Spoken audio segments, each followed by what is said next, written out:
Hello and welcome back to She Is the Moment. I have a very special guest here. We've got Emma Currivan, my coach. She's absolutely incredible and I cannot wait for the conversation that we're about to have. I think that the coaches that listen to this, my clients and everyone else are going to learn so much from Emma because she's a really inspirational person and she's an incredible coach and an incredible business lady as well.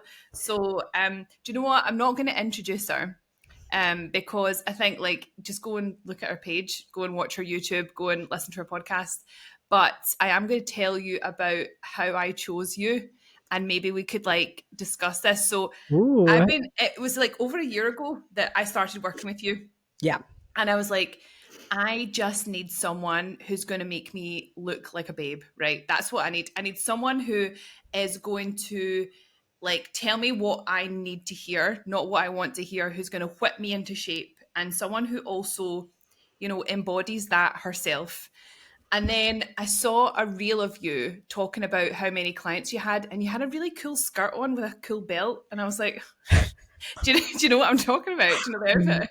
I have no memory. Oh, cool skirt. I very rarely wear skirts, so I'm like, when I was know it this? was kind of an unusual outfit. It was like a black sleeveless top that was like high neck with a skirt and a belt, and I was like, looks a bit like a bit alternative, and I loved that. Yeah, actually, I think I remember now. It was the AFM Yep. like meetup where they asked me to speak, and I was like, I'm literally just a girl. What do you mean? But look at my amazing outfit. So I clicked on your page, and I was like, I'm slightly terrified of her, but she is what I need. She's what I need.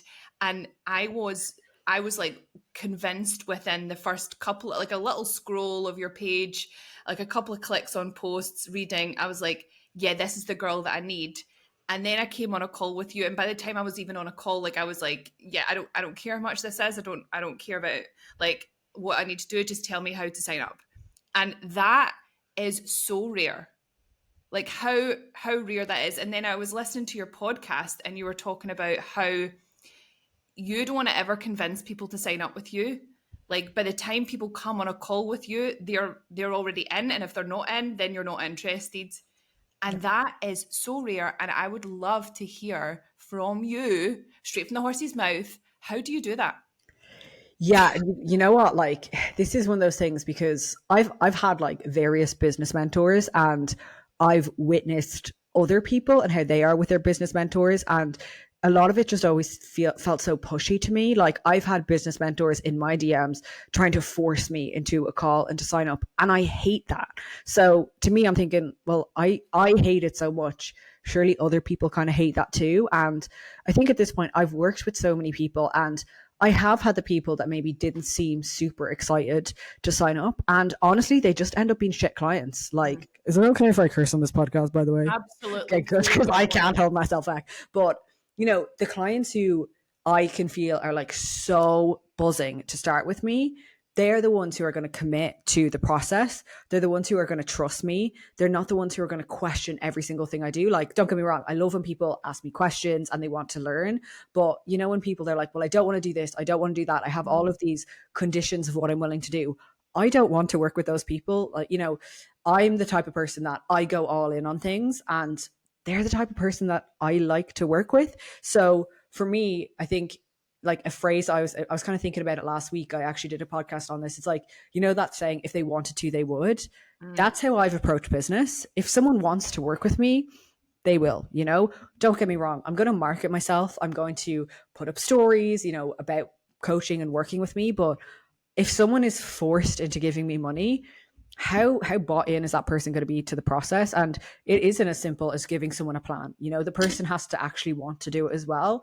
And I've just found now, 3.5 years in, the people who are excited, they're the ones who are going to get the most out of it. The people who respect you as a coach, and even what you said, they're like slightly terrified. I do like to think I give that energy. Like I would say, I'm nice. Like, I'm not actually scary. Oh yeah, you're really nice. Yeah, but I do want, I want people to want to impress me, because I know I've had so many coaches over the years, and I've always really respected them and wanted to do everything to make them proud. So that's the kind of, I'm the kind of coach. I want clients to be for me what I am for my own coaches, if that makes sense. But it's just always been something Like from day one, I never wanted to do the whole sleazy tactics, trying to like manipulate people into signing up with me. It's like, no, because that person's not going to work as hard. And I like working with people who work hard because that's the kind of vibe that I am. So yeah, it's just naturally been the way that I've evolved as a coach, because I always hated when people did that to me. I think just like, even when I just started, I remember like the business mentors, like they would message you like 5 or 10 times, and I was like, go away. Like, I don't want to work with you. So why would I do that then? If I think it's annoying, then surely other people think it's annoying. So yeah, I guess that's kind of like in a nutshell why that's kind of the way I've always marketed myself, and it's done pretty well so far. I feel very grateful that I've never had to force people to work with me. Yes, at the start you hustle, you'll take anybody on, but I'm now at a point where I can be more selective because of, like the amount of clients I have. So why would I take someone on where I just feel from even the initial conversation they're not that excited about it, and it's very much like, oh, like I just kind of feel like I need to do this. Like, well, there's a million other coaches that you can work with then. So how did you get yourself into that position in the first place? Because if you've been doing this for 3.5 years, then presumably like you went through that spell that most coaches go through where you just kind of work with anyone. Yep. So how did you go from someone, basically what I want you to tell me is like, how are you just, you seem like someone who just finds it easy to find clients, right? You don't necessarily have to do anything, like you don't really do big launches, although I have noticed that you are doing one right now. It's not really a big launch, so it's just like a push for one-to-one clients. But it just seems that you just go about your life. You're just doing what you do, Emma the bodybuilder, Emma the coach, and you post about it and people come to you. Like there's always new people being added to the WhatsApp group. But presumably it's not always, well, maybe it has always been like that. The day you start, like, hello everyone, I'm an online coach, 10 inquiries. Has it always been like that? Or has it been like a shift in you and your mindset and your confidence? Yeah, so it definitely hasn't always been like that. And I think like it might seem on the outside like, oh, I'm just always getting all these new clients. But like any other coach, I go through dry spells. I have weeks, months that it feels a bit quieter. I'll have a week where maybe like 5 people leave and no one signs up, and I'm like, this is it. It's the end. Shit the bed. Like it's done. And then I'll have another week where loads of people sign up. So I think for me, when I first started, like it certainly wasn't the case that I just announced coaching and suddenly I had loads of clients. Like I did have to kind of work pretty hard to get, say, my first 5 and then my first 10. And it was that, I did take anybody on, which I think you have to do. Firstly, because I always knew I probably wanted to work with bodybuilders, like the physique athlete side of things, but I didn't know for certain because like bodybuilders are crazy and I wasn't sure, like fully will admit that myself. So I wasn't sure if that was 100% the direction I wanted to go in. So I did want to work with a lot of people. When I first started, I think even from a content perspective, I was very like compassionate, like, oh, it's okay if you mess up the weekend. And, like the way I am now, I say it like it is. Like I will tell people like, you're being lazy, you're not working hard enough. No way would I have said stuff like that at the start because I was scared because I wanted everybody to sign up. So I think because that was my messaging, those were the type of people that I got. And so then over time, I kind of started to realize that my messaging was attracting the people that I didn't really want. And I think as you become more confident in yourself as a coach, more confident in making content, in actually putting yourself out there, I just started to be myself so much more. And I think that was really when it shifted. I think a big turning point for me was my podcast. Like I started that in 2023, kind of at the beginning of 2023.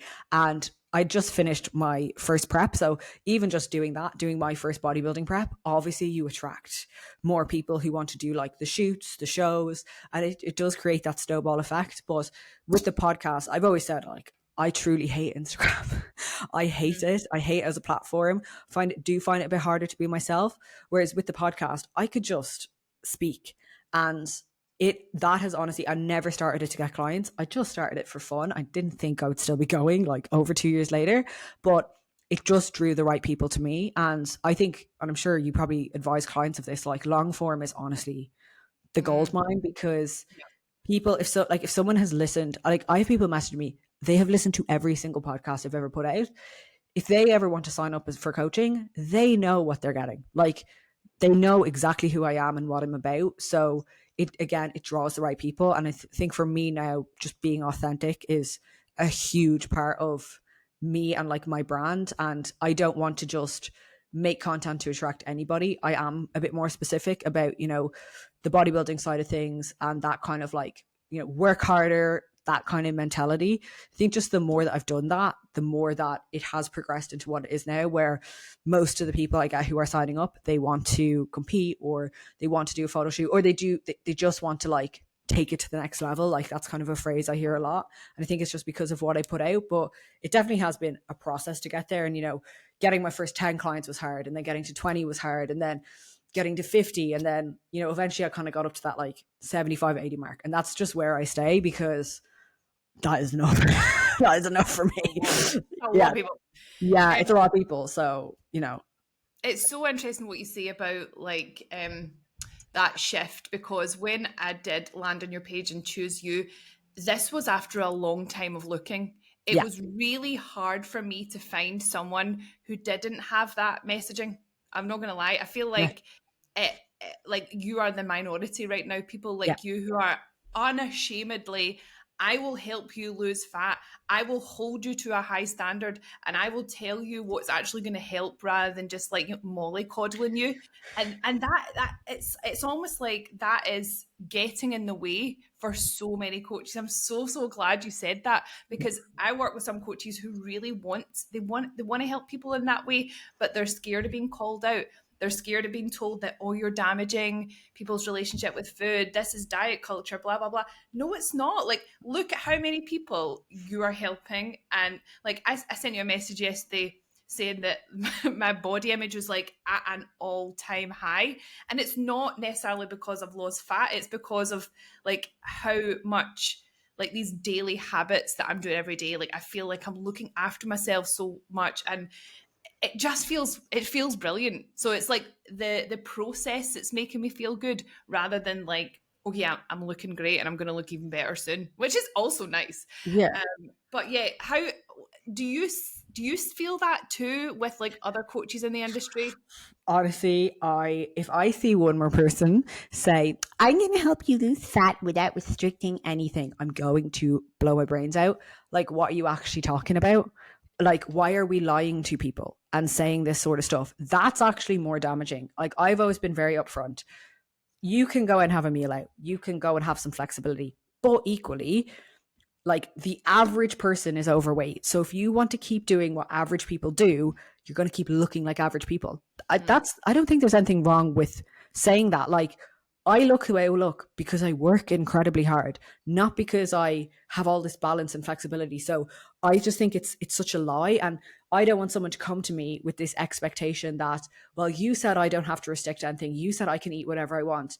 Of course you can't. The reason you're in the position now where you need help is because you've been eating whatever you want. And like this whole notion that like restriction is a bad word, you know, you shouldn't tell people that they can't have certain things. Like, I just think it's complete bullshit. And I think once I realized that and I actually started talking about it again, there's people who hate me because I speak like that. That's great. I don't want to work with them. But there's people who hear me say that and they're like, do you know what? I like her. Like, what she's saying, it makes a lot of sense. And I've always been the person that I would rather just be told, tell me how it is, you know, don't kind of lie to me. But it was something that when I first started, say, putting out that kind of message, I was scared that I would have people telling me that I was like bad or whatever. And honestly, I haven't. Like, I've always had a really good response to it. So I think you just almost have to get over the fear and be okay. Like, I think is I don't want to be like other coaches. Like, I'm very proud of the fact that we get great results, and also I am compassionate. Like, I think you can be both. I think there's this big notion that you're either like Hitler, who's telling people like, you are terrible, you are awful, you must starve yourself, or you're like, no, it's fine, it doesn't matter if you've gone off your diet 50 times this week. Like, we can meet in the middle. And I think that's something I've always tried to do is I have a high standard for you, and if your goal is big, I expect you to, you know, live up to that standard. But also I understand that you're a human, and I certainly don't walk around like a robot 24/7. You know, I have my flexibility, I have my holidays, whatever, when the time is right. But when the time is also there to like lock in, I will do that, and I will kind of lead by example there.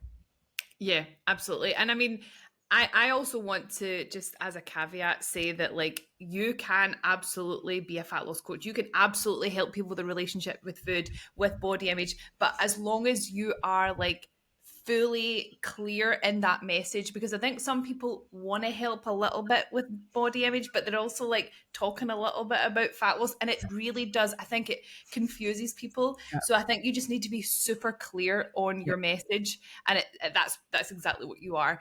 And just on the what you were saying just there, when I was getting a lift to your in-person training day from one of your clients, she was saying that her relationship with her body image, her relationship with food has never been so good. And she was like, because of my work with Emma, I feel like it's been healed.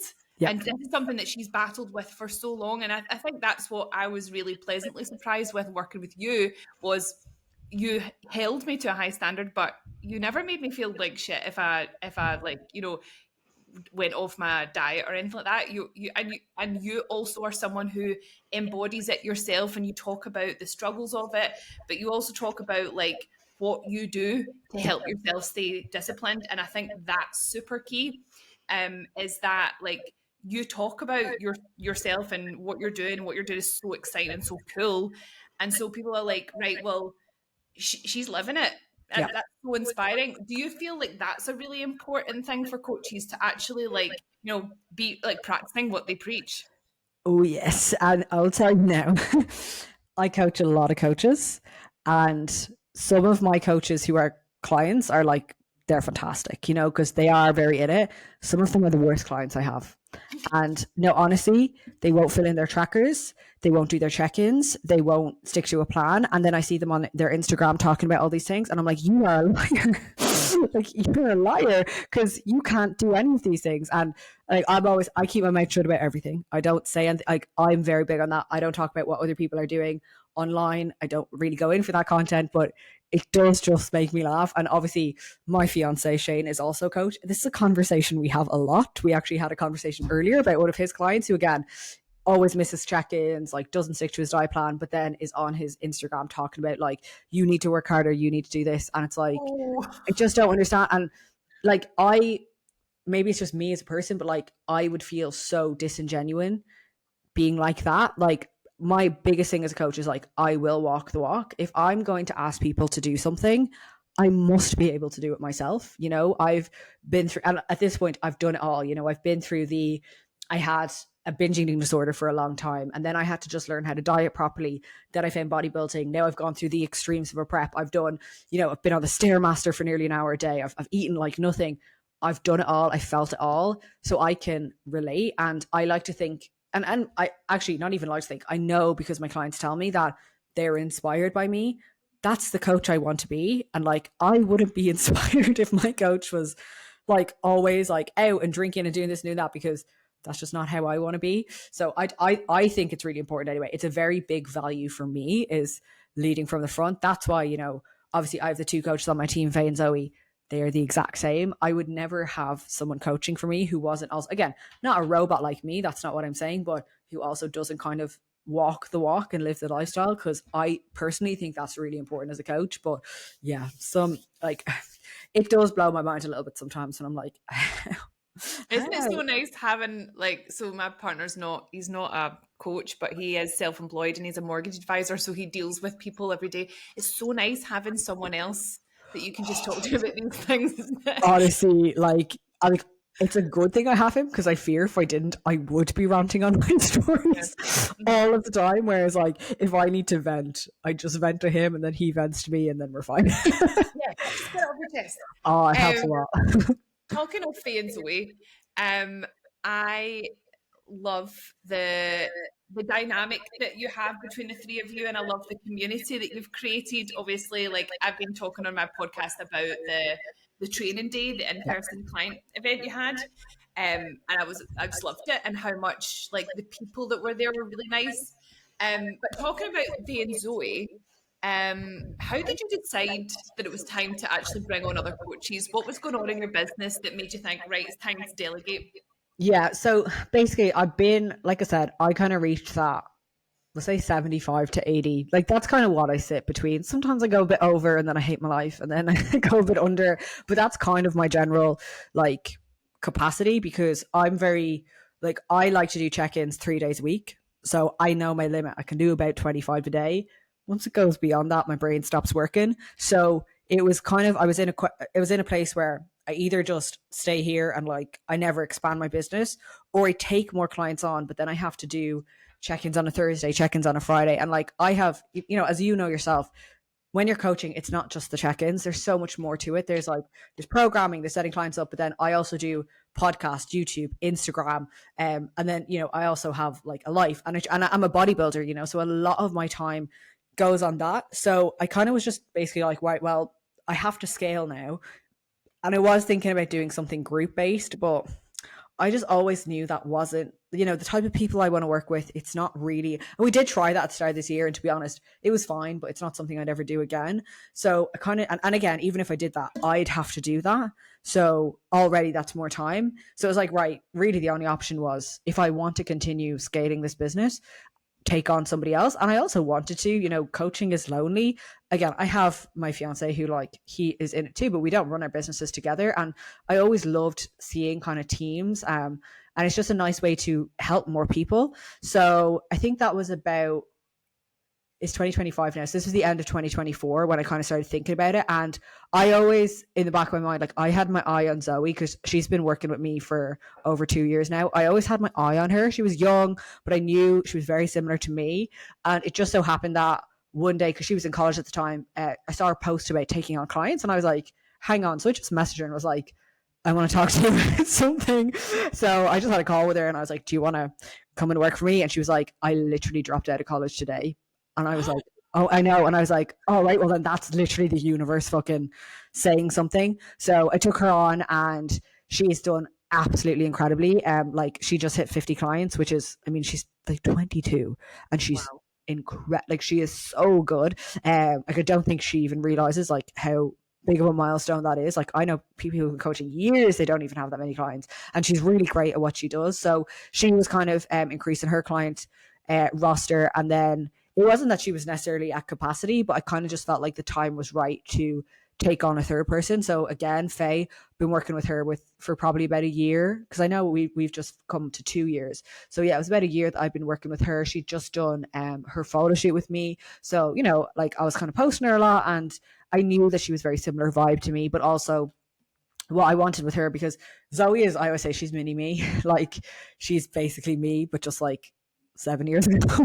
Whereas Faye, obviously, she's a mom, she's got 2 kids, she has different life experience. So I kind of wanted a different dynamic to the team so that we're not just kind of, again, I work with people of all ages, but I think sometimes someone who maybe is a mother, is a bit older, they kind of like having someone who relates. So again, it was just kind of a no-brainer to bring her on. And I knew we all got on really well. Obviously, when I was taking Faye on, I was chatting to Zoe and she was like, I absolutely love Faye. I knew we would all gel really well together. And yeah, having like a team to work with, it's the best. It's just nice when we have our community days, like we all get on really well. Like anytime we have calls, it's just like jokes, laughing.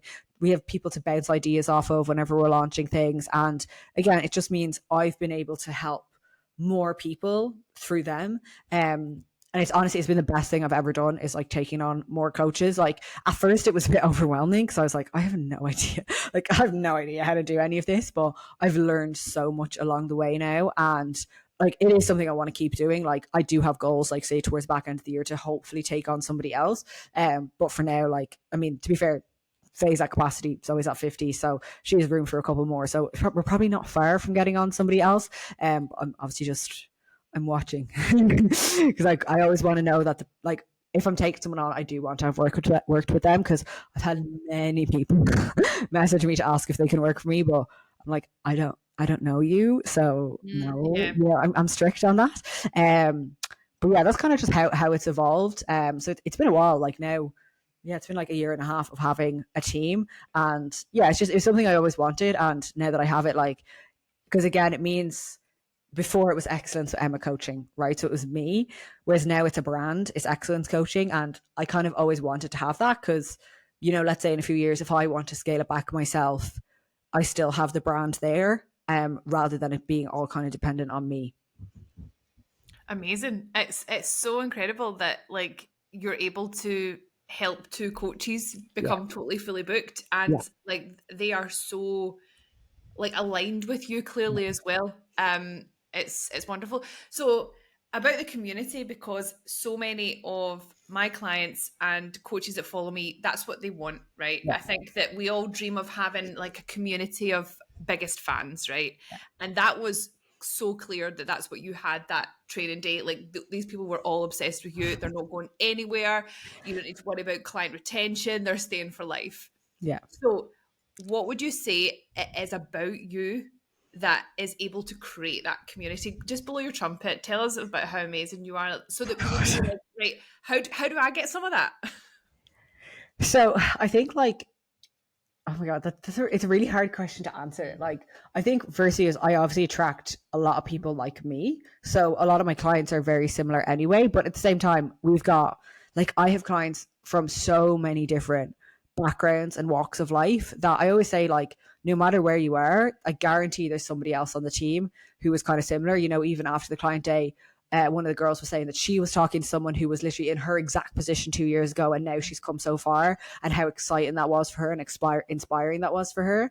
I think a lot of it is like I've always just been myself, and I think I get a lot of my clients say like, "You're basically my gym big sister." So I think branding my podcast as that helped a lot because, and I think it's even the kind of coach I am. Like you kind of know, I'm not very serious. Like when I'm doing check-ins, I am kind of chaotic. I try to make it funny. I try to like at the end of the day, we're supposed to be having fun, you know? Like, yeah, it's serious. Don't get me wrong. I've got girls getting on stage, they've got huge goals, but like it's still meant to be fun. It's still meant to be a hobby.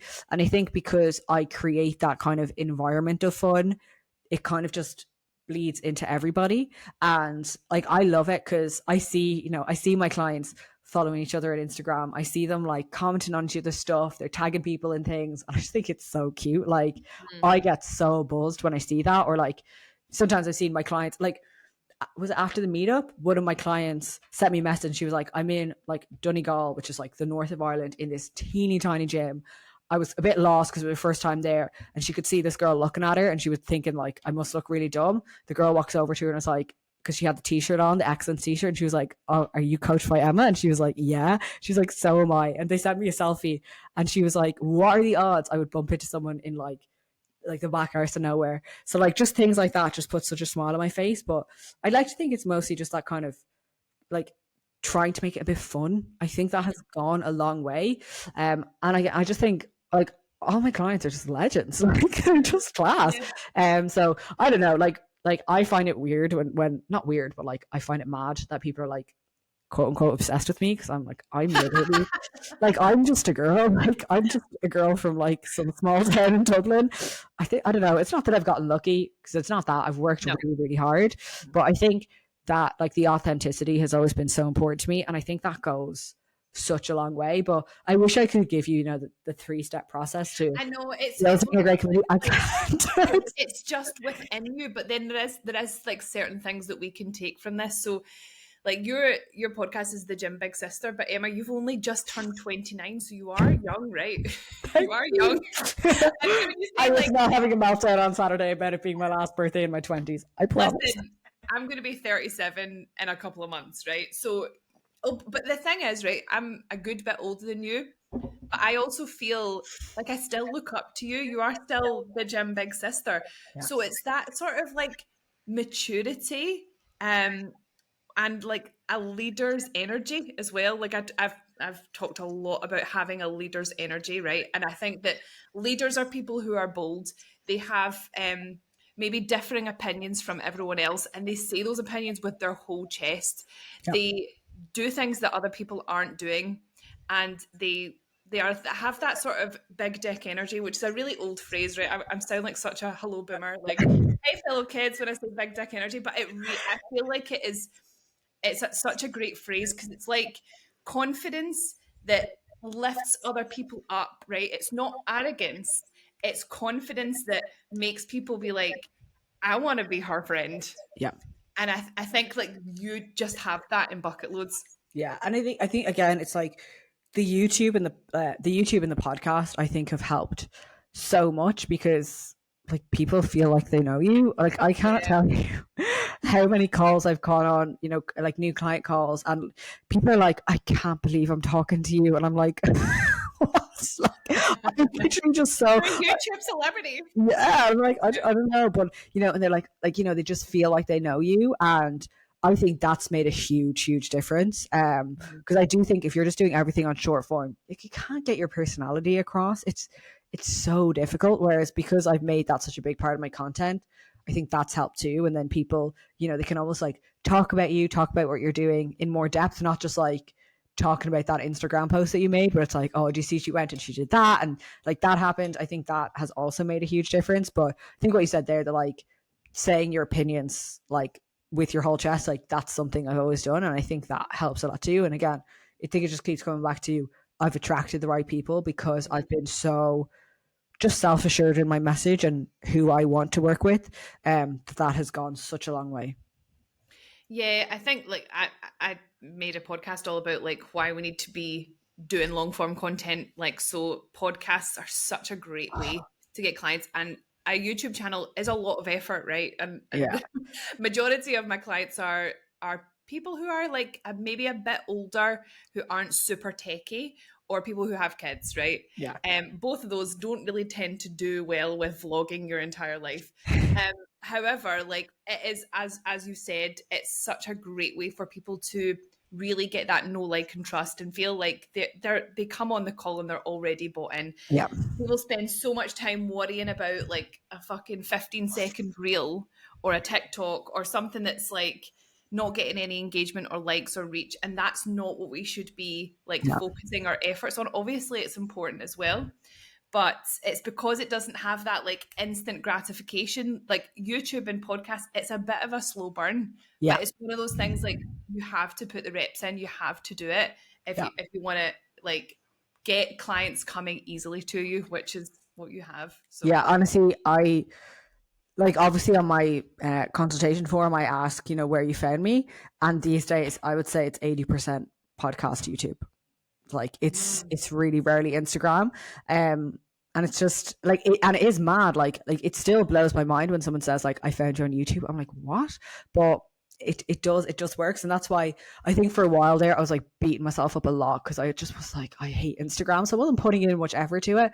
mm, But the return on investment is just not there. I would rather take the hour and a half to record the podcast and then, you know, yeah, the like the YouTube isn't easy, but like all I do is vlog. Like I don't make sit down videos that require a lot of editing. So really it doesn't take me that long. So if I can put up 1 to 2 videos a week, like it has gone, like it has accumulated so much. And you know, if I get, you know, 1.5 to 2,000 views on a YouTube, that's worth like a 20,000 view reel, probably yeah, more, 100%. probably more. So, you know, I much prefer it. And I just find like I'm a yapper, in case you can't tell from listening to this podcast. So it's just that's where I feel safe. Whereas if I'm trying to make Instagram, I just get so in my head about it. I'm like, how do I make this, you know, sound engaging? And then I just get annoyed. So Yeah, I think with YouTube, and it leaves so much more space for just being like yourself, like the messy, yeah, chaotic, authentic self. Whereas like what I'm finding with Instagram is like it needs to be super polished. You need to grab people's attention within 3 seconds. And there's so many people out there making absolutely incredible content on these yeah, platforms that it's literally their job. They're content creators. Whereas maybe like 4 or 5 years ago, you could just like set yeah, your phone up and you would have a viral reel, whereas it just doesn't happen anymore. yeah, So yeah, get on these long. I think the podcast, and for a lot of people, what is the barrier for them is like, oh, it's going to be really hard to do, it's really technical. Literally just sit down, hit record. yeah. And Emma doesn't edit her podcast. I do not. I do not. I probably should, but like again, people love it. If I'm like in the middle and I'm like, oh my god, like sometimes I just lose my train of thought and I'm like, well, I've lost my train of thought. But like I Yeah, come back to it. Yeah, honestly, like because Shane edits his, and like I see him sit there and he cuts out like all the M's and the gaps, mm, and I'm like, I just don't care. People can yeah. deal with it. And people like that it's real, isn't it? It's It's real. like you're chatting to a friend. That's a Yeah. lot of people say that they're like, I feel like I'm just like on like a phone call with my friend. That's what I want. That's the energy I want.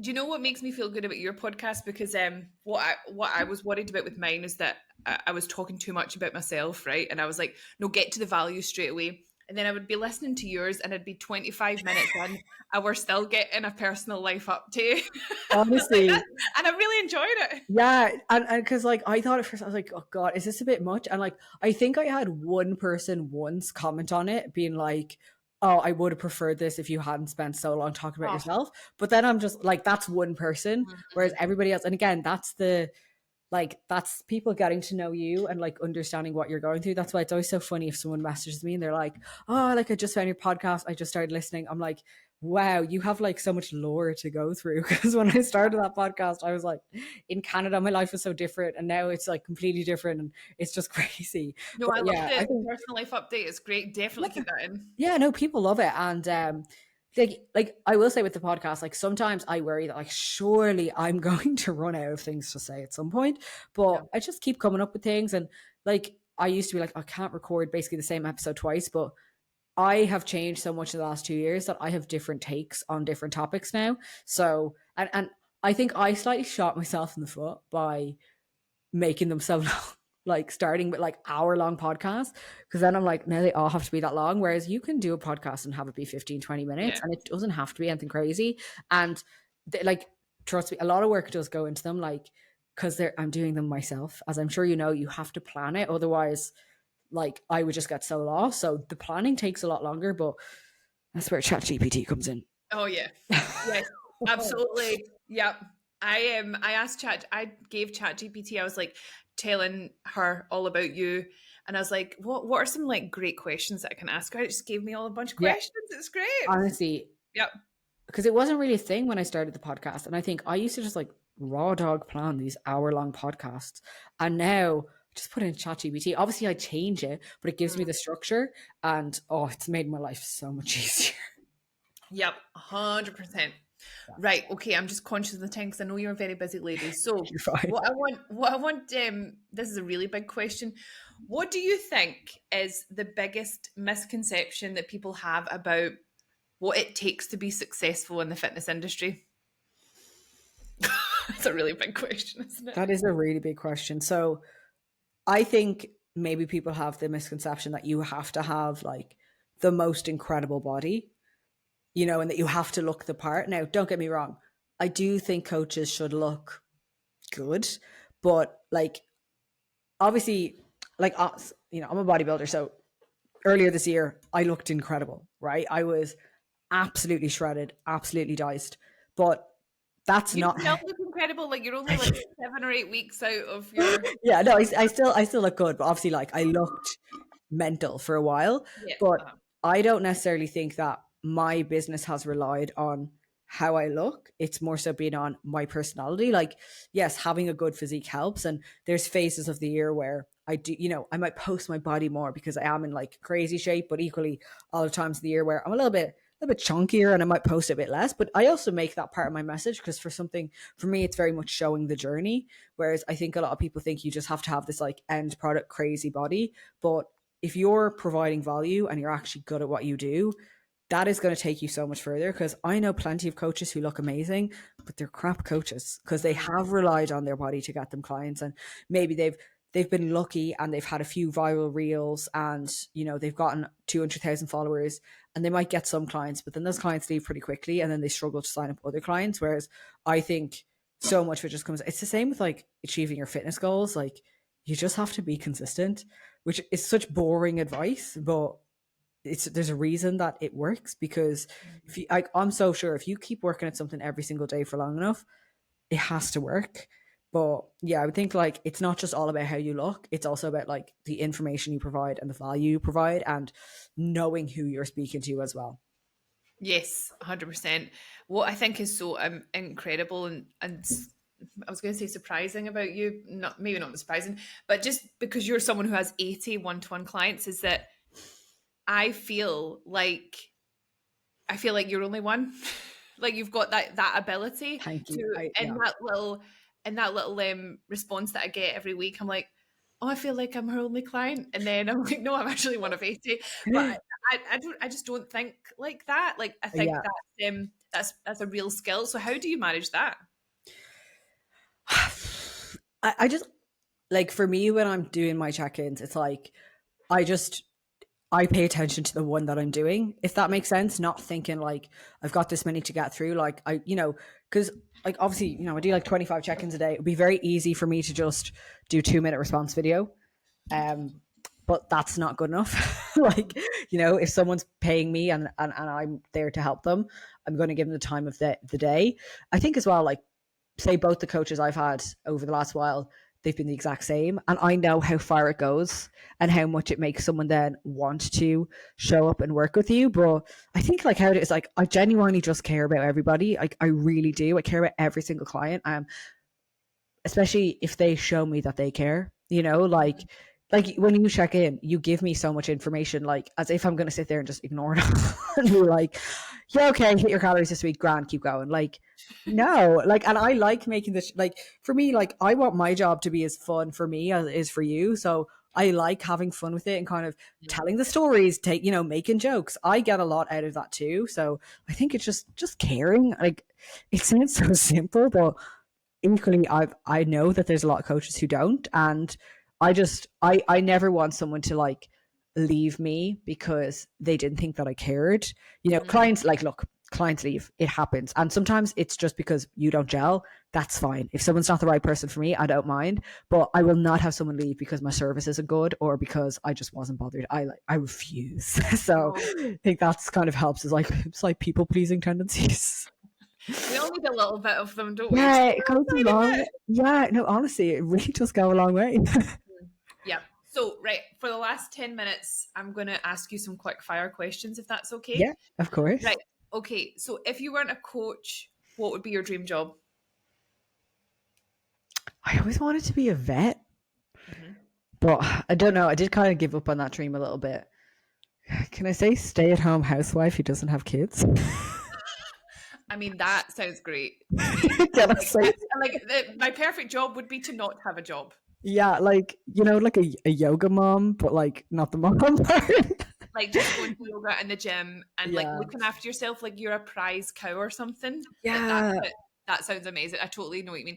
I think with the vet, like I also, when I was little, I wanted to be a vet, but I feel like you're dealing with a lot of sad people a lot. Yeah, and Like, also like a lot of people who don't pay. Like, that's I did work experience. I did work experience with a vet, and the vet was like, "Just be prepared. Like, people don't pay." And I was like, "I want to make money, so that's not going to work." or people will say, "Oh, my pet's unwell," and they'll be And like, then, "Well, we can fix it, or we can put it down for cheaper," and they're like, "Just put it down." yeah, it was a bit much. So Yeah. yeah, that dream did die pretty quick. I love that you would just be a housewife. That's Yeah. hilarious. Are Like, you like someone who like? Are you like a clean and tidy person? as So you in, would actually be a good housewife. yeah, the thing is, I would be a terrible housewife. Just would like, when I say housewife, as in like I also have a cleaner.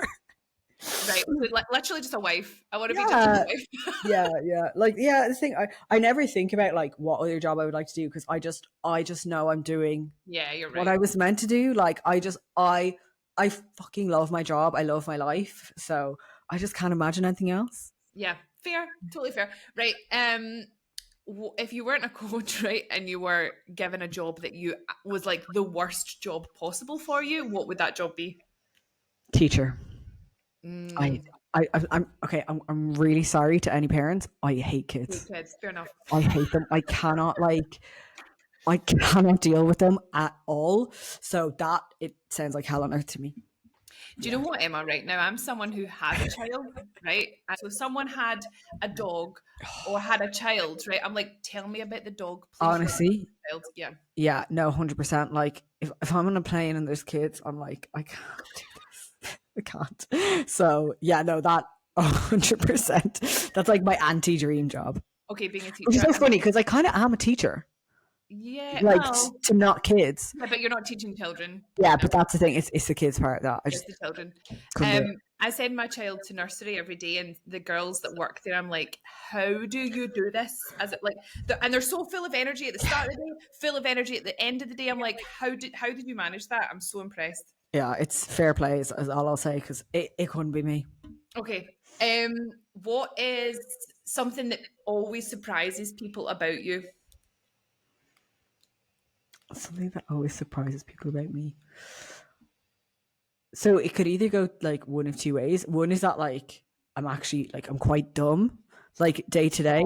Stop. No, Stop. like I sometimes I do things and like I'm like that was so thick. But the other thing is like some people think I'm just kind of thick, but like I am actually really intelligent. Like I did really well in college, so it's kind of like both sides of the coin. I Maybe like it's just that you lack a bit of common sense, but you're oh really intelligent. completely. I don't really have much of that. Okay. Yeah, like I'm quite ditzy. Like I'm one of those people. I'm quite ditzy, but like I am actually really smart. But maybe I just like to give off. I think it's maybe like an internalized misogyny thing of like I don't want to appear too smart, so I kind of make myself seem a bit dumb. Um, That's another podcast yeah. episode. Or also, I am actually quite lazy. Like I actually think lazy people are the most successful people because I found the ways to make things the easiest for me. If that makes sense, like I can get things done super quick because I just find the simplest way. But like I don't like doing anything more than I have to do. So people are like, you work so hard. And I'm like, I don't like, I do, but I think I work less than people think. Like, I'm not at my desk all day, every day. It's just Mm. when I am there, I'm real productive. But I also can be quite lazy. Like, if You someone's like, know what I think you mean, right? Because I don't. You're not lazy, right? I think what you mean is that you're not a perfectionist.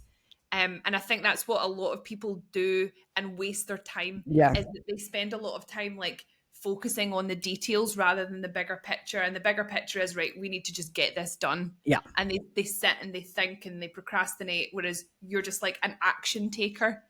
yeah, And I don't think you're lazy at all. Maybe you just like don't waste your time on the things that don't aren't matter. important. Yeah. Yeah, yeah.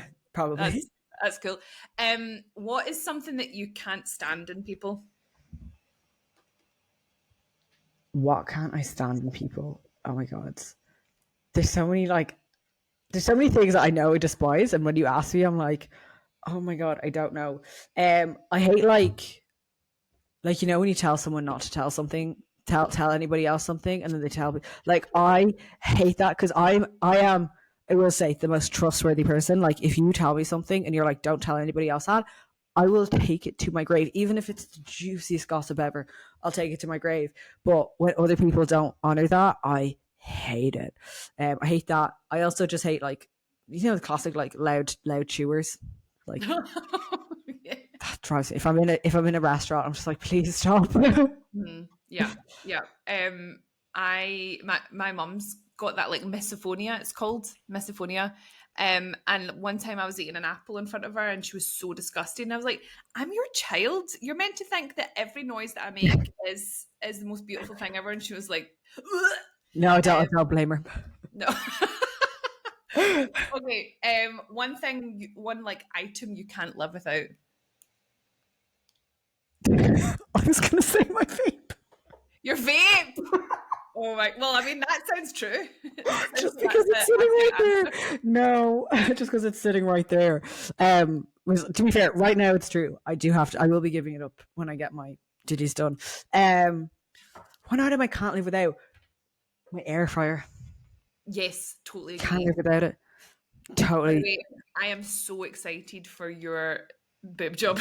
I'm so excited to follow that journey. I Yeah. cannot wait. Honestly, I cannot wait. It's less than 3 months now, so I'm just like counting down the days. But the only issue is the having to give up the vape. It's You so had to give that up. yeah, you can't vape for 4 weeks before surgery or 2 weeks after. Wow. So it's good because I'm also getting married next year, and I realized like I cannot be vaping on my wedding day. Like I can't be there in between or like imagine sitting at the top table or like in between like I have to give it up. So this is what Yeah. it's gonna force me to. So I am actually glad it's like the thing that's gonna like kickstart it. But I'll just have to yeah, it's gonna be suffer. So if you notice that I'm a bit aggy and check-ins for a few weeks, you know why. Don't fuck up your diet those Yeah, weeks. I know, I know. Okay, final question. What's your favorite quote? Oh my god. It's the thing. I know so many quotes, but when you like put me on the spot, I can't think of I one. know it's a really hard one, isn't it? Um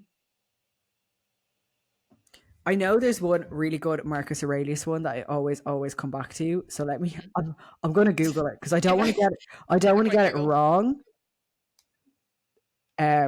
Because I read like anyone who followed me knows like I'm really big into reading, and my favorite book is Marcus Aurelius Meditations. And there's certain ones that I've listened to or that I've read, and they're like just my favorite. Because I don't want to give something dumb like live, love, laugh. Yeah, he has loads, but I think some of my favorite ones are any of his ones about like accepting reality. It's like when he always says like you've power over your mind, not outside events, realize this and you will find strength.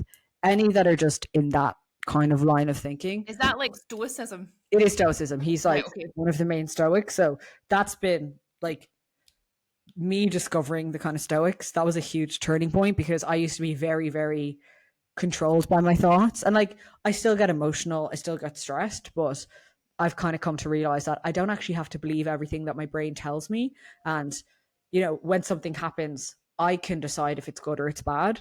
Whereas I used to be the person who was like, oh my God, something that's in any way negative happened. I'm the victim here. Like, this is so bad. I can't believe it. Whereas now I'm like, it happened, whatever.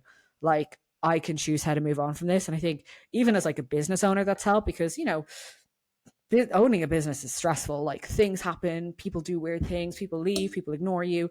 And I used to get so affected by it. Whereas now I'm like, okay, can I learn something from this? Or do I just have to accept it? So basically anything he says, I love. Yeah, I feel like that's it's a really interesting like sort of theory on thinking, like stoicism. It just helps you be really practical in the way that you Yeah. think about things. I read this like stoicism quote about losing a pet, and I lost my dog in September last year, and I read it and I was like, that has been the most comforting thing that I've read about grief that like I've ever read. It was incredible. So yeah, that's brilliant. I'll be looking into that, Emma. Well, Yeah. thank you so much for coming on my podcast. It's been so fun and so interesting. I think people are going to get tons and tons of value from it.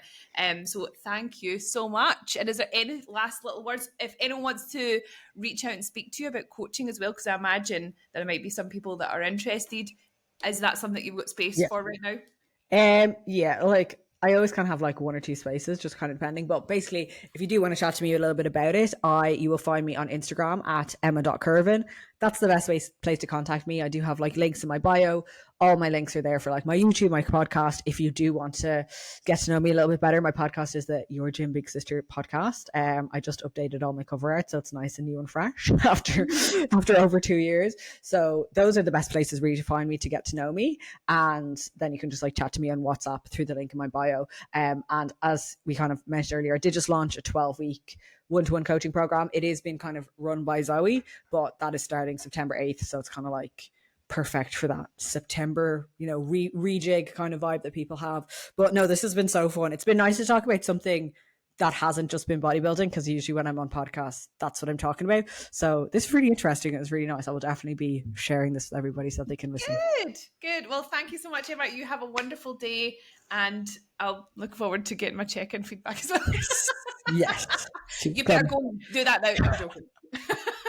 No. Yeah, right. Okay. Bye, everyone. Bye.